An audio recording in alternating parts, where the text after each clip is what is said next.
Hello, my name is Wilson Villegas, and I'm lead designer and secondary programmer on a game called Hagakure. It's an action platformer that a team of 6 students from the University of Texas at Austin have been working on for the past 4 months.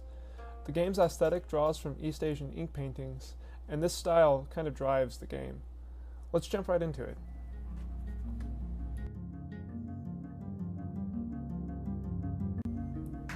Hagakure has a very light combat system that players with little experience will be able to pick up with ease, and veterans who have played games like Mega Man, Metroid, Castlevania, and even Super Mario Bros. Will find familiar.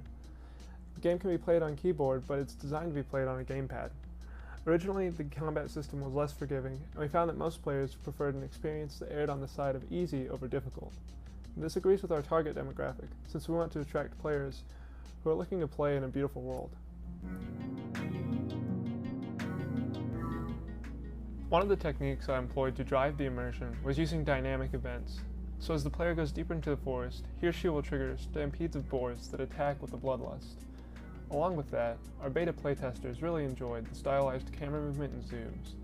They really felt like it added a cinematic quality to the game. Before we discuss anything more, I'll give a brief description of the narrative in this game. The player controls a female samurai in a world that has been corrupted.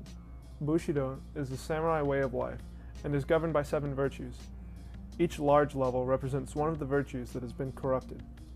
In order to restore Bushido to this world, the hero will defeat 7 sinister demons who possessed great warriors. Hagakure stands for Hidden Leaves and is the name of a spiritual guide for samurai that was written in the early 18th century. The sections with an emphasis on the platforming aspect of the game force the player to use neutral enemies to reach seemingly impossible platforms. The end of each level section is marked by a tori, or a Japanese gate. These traditional gates usually denote a transition to a sacred place.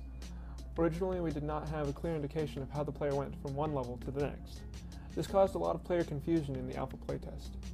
In subsequent testing sessions, the solution of the tori quelled player confusion between levels. Since each level embodies the corruption of a Bushido virtue, we set out to visually represent this through color and design. When you started this level, you were in a green forest that was connected to a cliff face. However, as you crossed the waterfall, this environment has become gnarly woods filled with more pitfalls than before, and enemies that attack with more ferocity.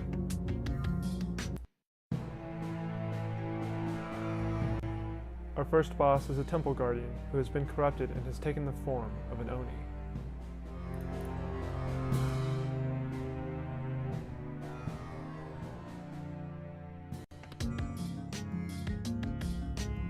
Thanks for watching this overview and brief walkthrough of Hagakure. This is Wilson Villegas. Until next time.